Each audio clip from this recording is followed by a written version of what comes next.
Terima kasih Anda masih bersama kami di Lapor Polisi pemirsa. Kebakaran melanda sebuah bengkel mobil yang berada di Jalan Pantura, Kanci, Kabupaten Cirebon, Jawa Barat. Akibatnya 4 unit mobil ludes terbakar dan kerugian mencapai ratusan juta rupiah.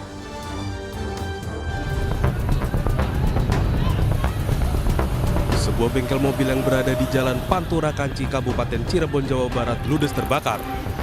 Peristiwa kebakaran ini terjadi akibat konsleting listrik yang terjadi pada ruang tengah bengkel. Banyaknya benda yang mudah terbakar membuat api semakin membesar. Tak hanya itu, dalam kebakaran tersebut sempat terdengar dentuman dari ruangan tengah bengkel. 3 unit mobil pemadam kebakaran yang datang ke lokasi berupaya memadamkan api. Sementara untuk mempermudah pemadaman, petugas menutup sementara jalur Pantura dari arah Jawa menuju Cirebon. Mobil yang lagi diperbaiki, jumlahnya ada 4 unit mobil. Oh, berarti bengkel mobil ya? Iya, betul. Ada korban jiwa nggak, Pak? Untuk korban jiwa tidak ada. Api baru bisa dipadamkan 2 jam kemudian. Akibat peristiwa tersebut, 4 unit mobil tengah diperbaiki yang berada di dalam bengkel ludes terbakar. Kasus kebakaran ini ditangani oleh petugas kepolisian Polresta Cirebon. Dari Cirebon, Jawa Barat, Toi Iskandar, iNews melaporkan.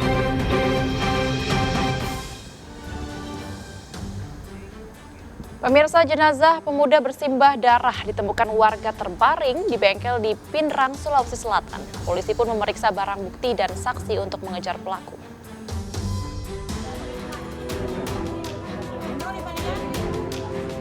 Penemuan jenazah pemuda di salah satu bengkel yang terdapat di Kecamatan Paleteang, Kabupaten Pinrang, Sulawesi Selatan, menggegerkan warga. Saat jenazah ditemukan, badan sudah berlumuran darah. Saat identifikasi, pemuda bernama Aswin berusia 19 tahun. Ia diduga menjadi korban penganiayaan yang berakhir pembunuhan. Polisi pun melakukan olah tempat kejadian perkara. Dalam olah TKP, polisi menemukan sebilah badik yang diduga digunakan pelaku untuk menganiaya korban. Posisi korban sudah dalam keadaan meninggal dan ditemukan adanya bercak darah, dan di TKP ditemukan alat berupa badik yang diduga dimiliki oleh ataupun digunakan oleh pelaku. Jenazah korban sudah dibawa ke Rumah Sakit Lansirang, Kabupaten Pinrang untuk diotopsi. Polisi pun menyelidiki kasus ini dengan memeriksa barang bukti dan saksi untuk mengejar pelaku. Pemirsa, seorang remaja di Belu, Nusa Tenggara Timur, tewas ditembak polisi.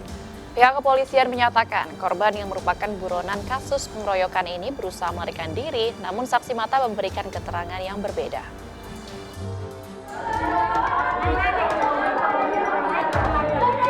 Tangisan keluarga korban penembakan ini pecah saat melihat langsung jasad pemuda berusia 18 tahun yang tewas ditembak polisi.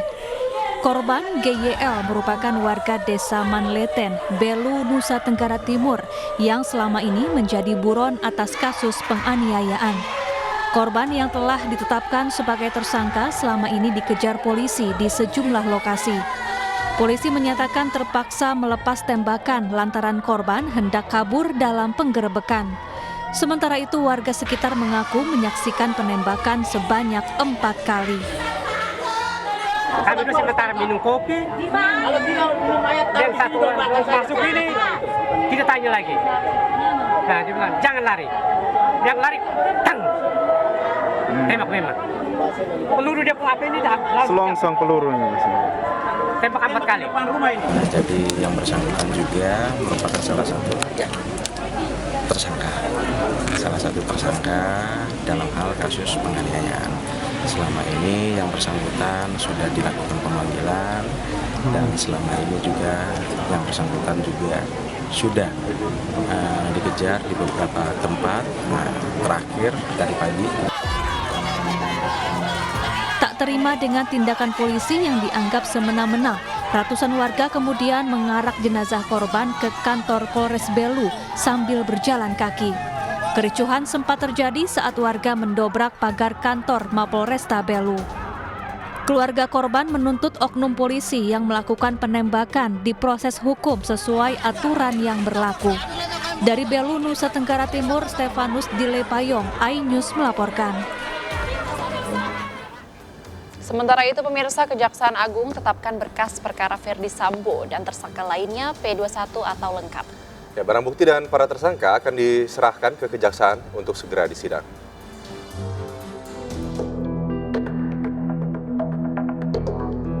Berkas perkara 5 tersangka kasus pembunuhan berencana Brigadir Joshua Huta Barat telah dinyatakan lengkap atau P21 oleh Kejaksaan Agung.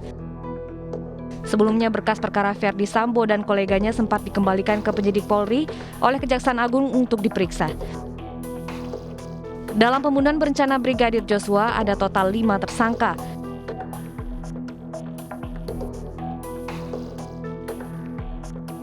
Sementara dalam kasus penghalangan penyidikan, penyidik menetapkan 7 tersangka.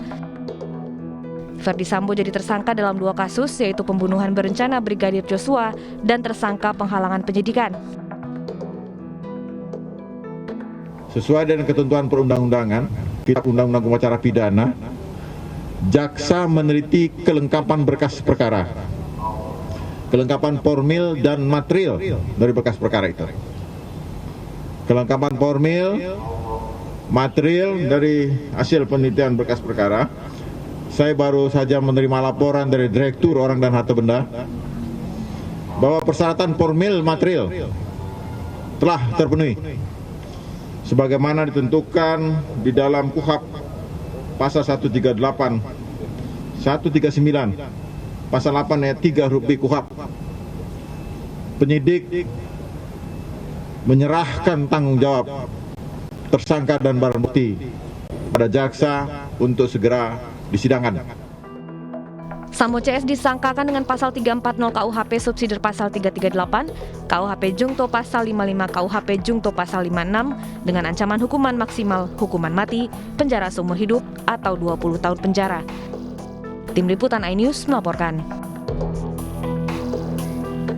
Sementara itu, pemirsa, menanggapi lengkapnya berkas perkara kasus pembunuhan Brigadir Joshua dan obstruction of justice, penyidik Polri menyatakan telah bekerja keras pada kasus ini. Dan selanjutnya barang bukti dan tersangka akan dilimpahkan ke Kejagung pada Senin 3 Oktober mendatang.